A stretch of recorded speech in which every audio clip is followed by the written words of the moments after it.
Hello all, I'm Sai and you're watching the Book Dragon. In today's video, I'm bringing to you my answers for the questions in the Intergalactic book tag.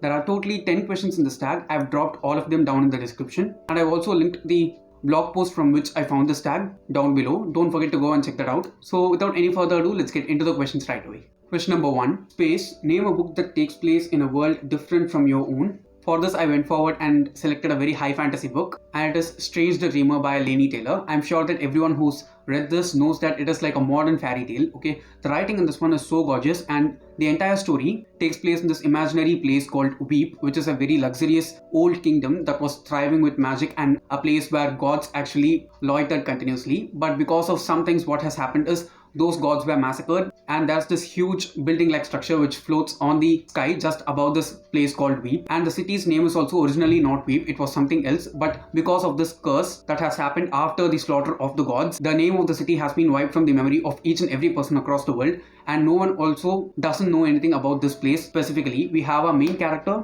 Laszlo Strange, who dreams of this place and learns about it continuously by reading books since he's a librarian and he gets a chance to go there. So the entire book actually takes place in Weep itself. So I'm choosing this as an answer. Question number 2. Black Hole. Name a book that completely sucked you in. For this, I'm choosing one of my current reads, and it is the first book in the Lord of the Rings trilogy, which is the Fellowship of the Ring by J.R.R. Tolkien. I actually read The Hobbit in August and I'm reading this one this month. That is in September by the time I'm filming this video. And I should say that ever since I started reading this, I've been reading it very slowly, and that is providing a lot of time for me to experience the world that Tolkien has built. And he does not leave anything unturned at all. He just goes into each and every particular detail and explains it completely. And also, this one is a bit darker in tone compared to the Hobbit, because in the Hobbit it just felt like a very lush, shiny and bright world, but here we can just see the darkness brewing even from the first 20 to 30 pages of the book itself. The author does not make that much of an effort to carry out the darkness to us, but the way in which he writes the feelings of the characters and what they are experiencing in their surroundings just makes us also feel that darkness really well. And because of all these reasons, I'm totally engrossed in this one, and currently this has sucked me in.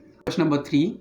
LIGHTSPEED. Name a book you are anticipating so much that you wish you could travel at light speed to get to it. For this, I'm actually choosing a series rather than just a single book, and it is The Wicked Powers by Cassandra Clare. We just have the time during which the series takes place inside the entire Shadowhunter timeline, but we don't have a title or a release date at all. It is said that the series is set to start in 2022, but there have not been further news at all. The actual plot of the story takes place in 2015, and I think it's going to wrap up in 2015-2016 time period itself. But I'm super pumped for this because ever since I finished The Dark Artifices, it does not feel like I've finished the series at all, because The Dark Artifices ends in a way that wraps up certain threads of the series, but there are multiple threads that are just left loose in order to be explored and wrapped up in The Wicked Powers. I'm sure that all the 3 Wicked Powers books are going to be huge in size, and I'm so much expecting to see all the relationships that she has hinted in The Dark Artifices itself. So that is one thing which I'm so much awaiting to read, and if I could travel in the speed of light, that will definitely be a series which I'll go and get my hands on. Question number 4.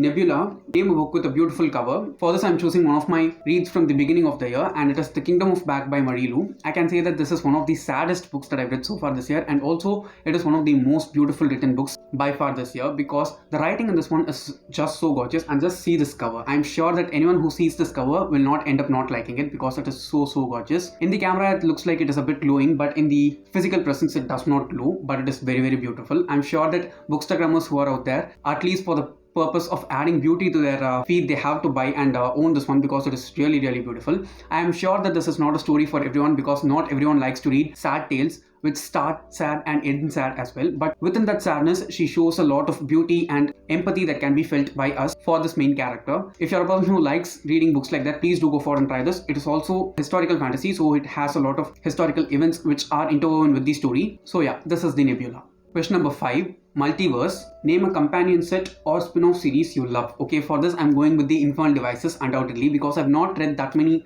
spin-off series or prequels before this one, and ever since I've read the Infernal Devices, I have a huge doubt that no other series that I can read even in the future years of my life can give me that fulfillment that I felt while reading the epilogue of Clockwork Princess. I'm definitely not going to get it out of the shelf because it is perfectly aligned in terms of the spine, so I don't want to disturb it. But as a whole, I just love that series completely, and I'm sure that I will be rereading it many times in the future also. I've not read it ever since I finished reading it, but I definitely will sometime in the future. So yeah, that is definitely a prequel or spin-off series which I just totally love. It's not a series that I like, but a series that I completely love. It's not like I enjoy all the characters and the romances inside the series, but the thing as a whole is super beautiful and it'll definitely stay in my heart for the rest of my life, so I'm choosing that for this. Question number 6.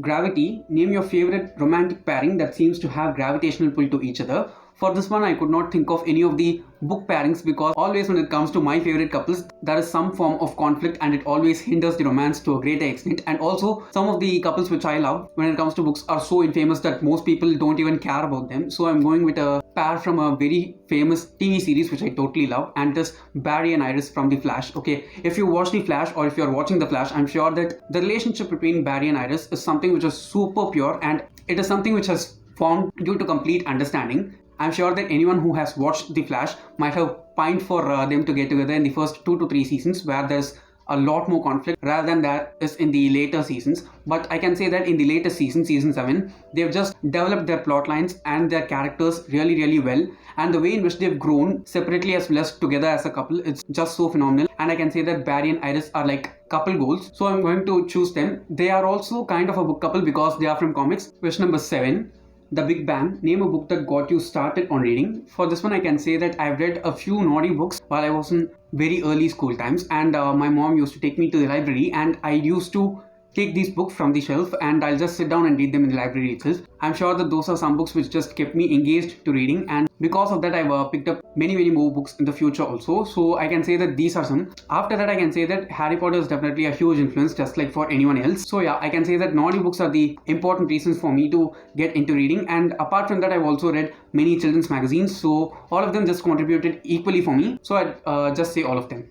Question number 8. Asteroid. Name a short story or novella that you love. For this, I'm going to go with one of the Grishaver's short stories, and it is The Witch of Dua by Leigh Bardugo. I actually listened to this on audio while it was available for free or for a few days alone on Audible, and I should say that Leigh Bardugo just has this really beautiful writing style through which she just describes the scenery completely to us without using a lot of words, and the prose that she uses is also really gorgeous. In every interview that you see of Leigh Bardugo, she emphasizes a lot on revisions that she does to her first drafts, and I can say that it is evident in each and every one of her books, because even if some other element lags in Leigh Bardugo's books, you cannot see anything decreasing in the beauty of the writing alone. It was so much present in this one. It is not even a huge book, okay? I think it just runs for 45 minutes or 1 hour in audiobook length, and I can say that I totally enjoyed it the whole time. I can say that all the Grisha's short stories that I've read so far are very close to my heart, but I can say that this one is even more because it adds a twist to some of the very taboo elements that we see in many classic fairy tales and incorporates that into the Grishaverse universe as a whole. So it's definitely something which I love. Question number 9.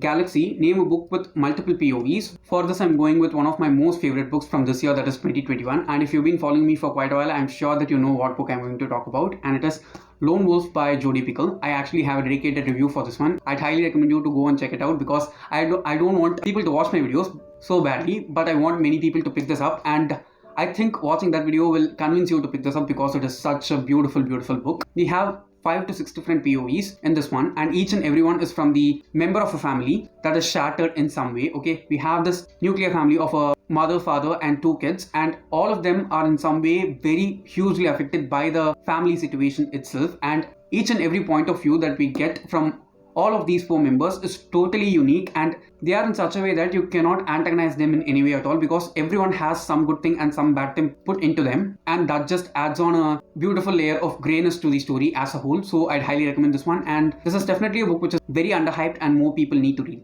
The last and final question number 10.